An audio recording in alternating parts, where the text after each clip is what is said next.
good day to our instructor, Miss Rosel D. Kasokot. I am Wiljin Patangan, and my group mates, Miss Godiva Cañas and Mr. Roberto Nguho.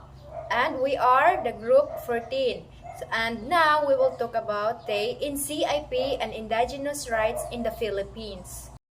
When we talk about the Philippines, we often think beaches, cities, and festivals. But long before all of that, there were communities here who had their own ways of life, their own lands, and their own traditions.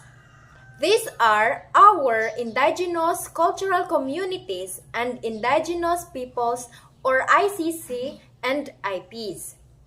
Now, protecting their rights and culture is not automatic. That's where the National Commission on Indigenous Peoples, or NCIP, comes in. So what exactly is NCIP? The NCIP is a government agency created specifically to serve and protect indigenous peoples in the Philippines. Think of it as the bridge between government and ICC or IP.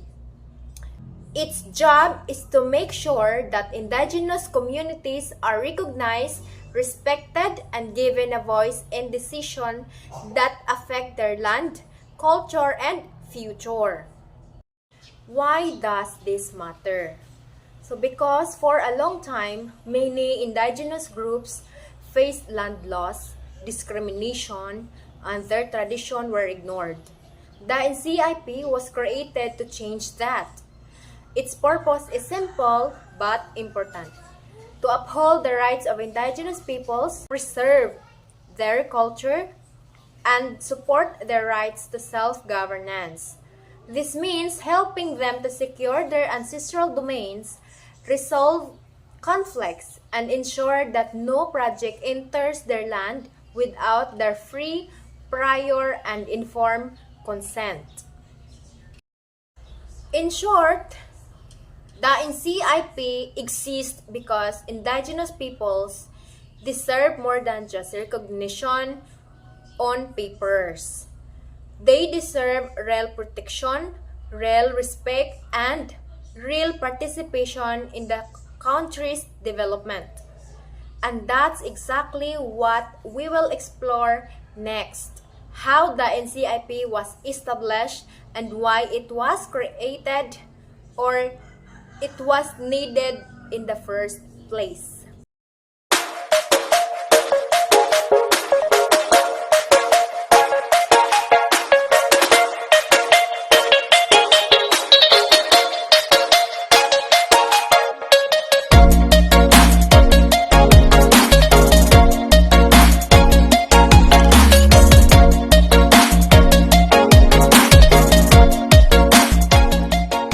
How did actually NCIP came to be?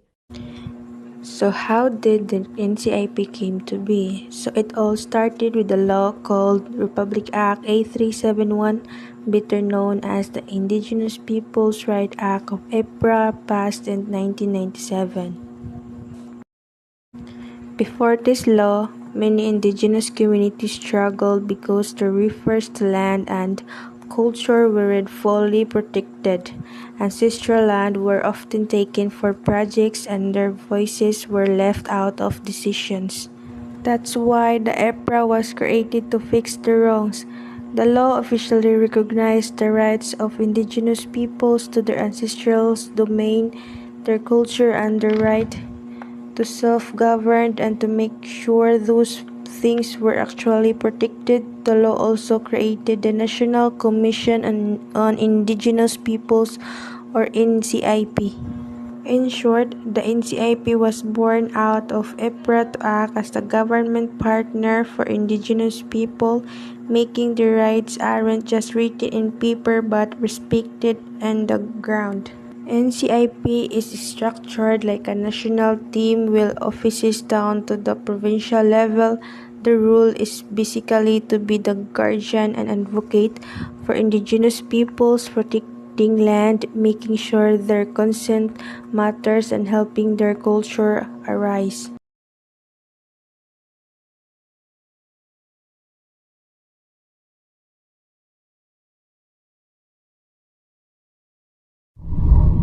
Taong 1997, sinimulang ilakad ni Mang Roy ang mga papeles nito para makuha ang titulo ng halos 2 ektaryang lupain na ipinamana sa kanila ng kanilang mga ninuno sa Barangay Asin Road sa Baguio City. Pero lumipas na ang ilang dekada, pabalik-balik pa rin siya sa opisina ng National Commission on Indigenous People para makumpleto ang proseso. 97 pa lang. Until now, kaputa kurang ti nalismi nga lalakay. Awan nga ti kasanong nag-follow up. Aniya na kompleto naman raw nila ang mga kinakailangang dokumento noon, pero ngayon ay may mga karagdagang requirements na kailangan nilang maisumite. Halos sumuko na nga raw sila dahil sa tagal ng proseso, pero ipinagpapatuloy pa rin nila ang pagpoproseso nito alang-alang sa kanilang mga ninuno. Pero muli itong nangangamba dahil sa posibleng pagsususpinde sa pagpoproseso ng Certificate of Ancestral Land Title. Pero paglilinaw ng National Commission on Indigenous People Cordillera Baguio, wala pang kasiguraduhan ito. Nag-ugat kasi ito sa desisyon ng Ncip Bank matapos mapag-alamang kulang ang mga requirements ng ilang claimants na kumukuha ng titulo. Access sa tubig, disenteng tirahan at maayos na kabuhayan. Yan ang mga bagay na karapatan ng bawat isa sa atin. Pero ang mga bagay na dapat natatamasa, tila ba ipinagkakait daw sa mga katutubo sa Bukidnon. Nasa 40,000 ektarya ang laki ng munisipalidad ng Manolo Fortich dito sa Bukidnon. Halos kalahati o 19,000 ektarya ang itinuturing na ancestral land. Mga lupang noon pa man, pag-aari na ng mga katutubo. Pero ang lupain na ilang saling lahi ng nakadikit sa kanila, nanganganib ng hindi maipamana. Sino raw ba ang mag-aakala na sa modernong panahon, masasakop pa ang lupang dapat ay kanila at kanila lamang? Sa datos ng Shabdana Institute, isang organisasyon sa Southeast Asia, ang mga umano'y mga naglalakihang korporasyon ang kumamkam sa ilang lupang pag-aari ng tribong Bukidnon, Higaonon at Talaandig. Kaya ang plano sa ng pagsasaka sa kanilang lupa, hindi matuloy-tuloy, pati na ang mga nakagawi ang tradisyon. Pag-ritual, minsan lang kami nakapag-ritual, pinuntahan pa kami pinaalis kami ng security guard. The biggest challenges are land loss, weak FPIC, poverty, and cultural erosion. The solution comes down to strongest enforcement by Ncip, better education for communities, and development that respect IP culture instead of replacing it. So, after learning about the Ncip and IPRE, one instinct with me is this: protecting indigenous peoples isn't just about following a law.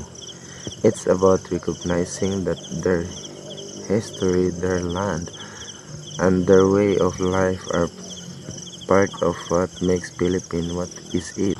The Ncip was created to make sure that indigenous boys aren't live out decisions that affect their future. And while there are still challenges and issues, weak implementation, poverty, the law give us a starting point, a way to say that these communities deserve respect, not just tolerance. At the end of the day, supporting indigenous rights means supporting our more just and complete picture of who we are as a nation, and that's something worth fighting for.